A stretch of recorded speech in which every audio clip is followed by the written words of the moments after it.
शिवानी, आप तो वहां मौजूद थे, आप प्रेस कॉन्फ्रेंस कवर कर रही थी। ये तो तय था कि देखिए राघव चड्ढा वहां पर आएंगे, लेकिन संदीप पाठक का अचानक से वहां आना, या फिर आप कह सकते हैं कि जो अशोक मित्तल का वहां पर आना, ये एक थोड़ा सा सरप्राइज था, क्योंकि ये उम्मीद नहीं की जा रही थी कि देखिए वो दोनों भी मंच को साझा करेंगे। देखिए, बहुत बड़ा सरप्राइज एलिमेंट रखा गया जब हम अचानक इस प्रेस कॉन्फ्रेंस में पहुंचे। एक खबर आई कि एक प्रेस कॉन्फ्रेंस होनी है, अहम प्रेस कॉन्फ्रेंस होनी है, और जब बीजेपी की तरफ से कोई प्रेस कॉन्फ्रेंस होती है तो आमतौर पर बीजेपी के हेडक्वार्टर्स में होती है, लेकिन कॉन्स्टिट्यूशन क्लब वाला प्रेस कॉन्फ्रेंस रखी गई, बीजेपी की तरफ से सूचना आई। तो जाहिर तौर पर जब अचानक राघव चड्ढा यहाँ पर पहुंचे तो किसी ने भी उम्मीद नहीं की थी कि इस तरह की एक प्रेस कॉन्फ्रेंस यहाँ पर होगी, ऐसा अनाउंसमेंट यहाँ होगा। और वो अकेले नहीं, उनके साथ में दो दूसरे अहम किरदार या दो अहम जो लोग हैं आम आदमी पार्टी के, जिन्होंने संगठन के लिए बड़े काम किए, जिनको बड़ी जिम्मेदारियां भी सौंपी गई थी और फिर साइडलाइन कर दिया गया था, जो अब असंतुष्ट है वो भी यहाँ पर नजर आए। तो जाहिर तौर पर एक सस्पेंस, एक सरप्राइज, और अब आगे क्या होता है ये बहुत ही अहम रहेगा, क्योंकि किस तरह से बीजेपी के अंदर इनकी ज्वाइनिंग होती है और क्या आगे की प्रक्रिया रहती है, क्या रोल्स इनको दिए जाते हैं, वो सब कुछ बेहद अहम रहेगा। एक और शिवानी, एक और इंपॉर्टेंट बात है, क्योंकि देखिए हमने देखा कि संदीप पाठक ने भी बहुत बातें कही, राघव चड्ढा ने कर, लेकिन अशोक मित्तल ने भी क्या कुछ बातें कही खासतौर पे आम आदमी पार्टी को लेकर, क्योंकि थोड़े दिन पहले उन पर जब रेड पड़ी थी तो आम आदमी पार्टी ने भी उसको लेकर कहा था कि देखिए केंद्र सरकार द्वारा लगातार रेड करवाई जा रही है। लेकिन क्या उन्होंने उन चीजों को लेकर कुछ जिक्र किया? क्या उन्होंने भी आम आदमी पार्टी छोड़ने के बारे में कुछ बात कही? बहुत ज्यादा डिटेल्ड यहाँ पर जो बयान आए वो राघव चड्ढा और संदीप पाठक के ही थे। उन्होंने कहा कि हम अब एकजुट हो रहे हैं और अब हम पार्टी से अलग हो रहे हैं, कि जो पार्टी जिसको हमने बनाया था वो पार्टी नहीं थी जिसको हम लेकर आगे बढ़े थे, जिनको हमने अपना खून पसीना दिया था। तो जाहिर तौर पर जो भी बात संदीप पाठक ने कही, अशोक मित्तल भी उसमें अपनी सहमति दे रहे थे। शिवानी, आप हमारे साथ बने रहिए, मैं आपको बीच में रोक रहा हूं, माफ कीजिएगा, आप हमारे साथ बने रहिए, लेकिन एक बार फिर से अपने दर्शकों को सुना देते हैं। राघव चड्ढा ने जब आम आदमी पार्टी छोड़ने का ऐलान किया तो क्या कुछ उन्होंने कहा, आइए आपको एक बार फिर से सुनाते हैं। जिस आम आदमी पार्टी को मैंने अपने खून और पसीने से सींचा और अपनी जवानी के 15 साल दिए, वो आम आदमी पार्टी आज पूरी तरीके से अपने सिद्धांतों से, अपने मूल्यों से, अपने कोर मॉरल और वैल्यूज से भटक चुकी है। और अब ये पार्टी देश के लिए नहीं, देश के हित के लिए नहीं, बल्कि अपने पर्सनल फायदे के लिए काम कर रही है। आप में से कई लोग पिछले कुछ सालों से मुझे ये कह भी रहे थे, और मैं पर्सनली पिछले कुछ सालों से ये महसूस कर रहा था, that I am the right man in the wrong party. I repeat, I am the right man in the wrong party. इसलिए आज हम ये अनाउंस करते हैं, मैं ये अनाउंस करता हूं कि मैं आम आदमी पार्टी से दूर जा रहा हूं और जनता के पास जा रहा हूं। तो राघव चड्ढा ये प्रेस कॉन्फ्रेंस ले रहे हैं और एक बहुत बड़ा झटका आम आदमी पार्टी के लिए, अरविंद केजरीवाल के लिए। दिल्ली के चुनाव हारने के बाद एक बड़ा झटका आम आदमी पार्टी को पड़ता हुआ नजर आ रहा है। राघव चड्ढा, उनके साथ में दो और राज्यसभा के सांसद अशोक मित्तल और उसके साथ साथ संदीप पाठक, जो पंजाब के भीतर कैंपेन में सबसे बड़ा रोल वो निभा सके थे, बैन बिहाइंड पंजाब कैंपेन जिसे माना जाता है। और उसके साथ साथ राघव चड्ढा ने एक बड़ा ऐलान किया हुआ है और एक बड़ा दावा कि 10 में से 8 सांसद हमारे साथ में है। राघव चड्ढा कह रहे हैं, यानी 2/3 सांसद हमारे साथ में है, राघव चड्ढा का दावा है। और कानून के मुताबिक ये 2/3 सांसद अगर भारतीय जनता पार्टी में शामिल होते हैं तो उन्हें वो मंजूरी मिल सकती है राज्यसभा के सभापति के द्वारा।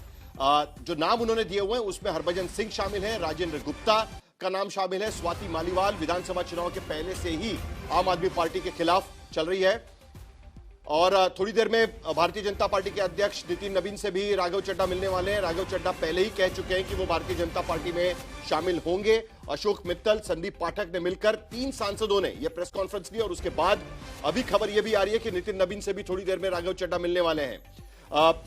8 सांसद साथ में होने का दावा राघव चड्ढा की तरफ से किया जा रहा है और उसमें हरभजन सिंह, प्रोमिनेंट नाम जो उसमें शामिल नजर आ रहे हैं, वो हरभजन सिंह का नाम उसमें उन्होंने लिया हुआ है कि हरभजन सिंह भी हमारे साथ में है।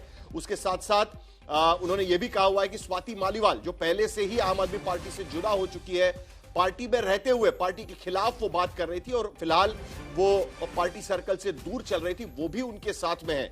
ये भी उनका दावा है, जिसके वजह से 8 सांसद हो जाते हैं और उन सबके साथ में भारतीय जनता पार्टी राघव चड्ढा जा सकते हैं। नितिन नवीन से थोड़ी देर में मिलेंगे, आगे की कार्रवाई भी पता चलेगी। हमारे साथ में अमित भारद्वाज, हिमांशु मिश्रा इस वक्त हमारे साथ जुड़ रहे हैं। बहुत बड़ा झटका आम आदमी पार्टी के लिए। नितिन नवीन से थोड़ी देर में मिलने वाले हैं। हिमांशु।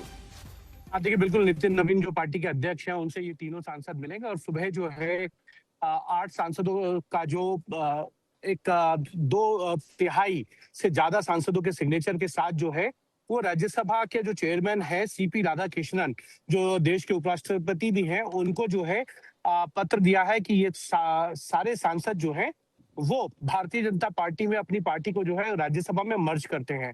तो एक तरीके से देखा जाए तो जिस तरीके से राघव चड्ढा पिछले कुछ जरा साल ये से जो बहुत है बड़ी खबर है। हिमांशु मिश्रा जो खबर दे रहे हैं वो और एक बड़ी खबर है, जरा प्लीज वो खबर चलाइएगा।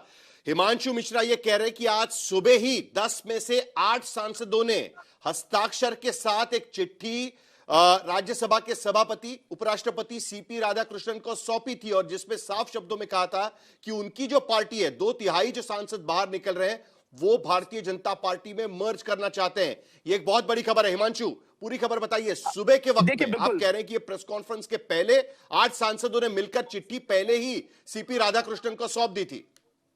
देखिए, बिल्कुल चिट्ठी जो है सौंपी गई है और उसमें सिग्नेचर है और उसके बाद ही जो है ये 3 सांसद जो है आम आदमी पार्टी के थे वो प्रेस कॉन्फ्रेंस करने आए, जिनमें अशोक मित्तल है, राघव चड्ढा है, संदीप पाठक है और उनके अलावा जिनके सिग्नेचर है हरभजन सिंह है, स्वाति मालीवाल है, राजेंद्र गुप्ता है।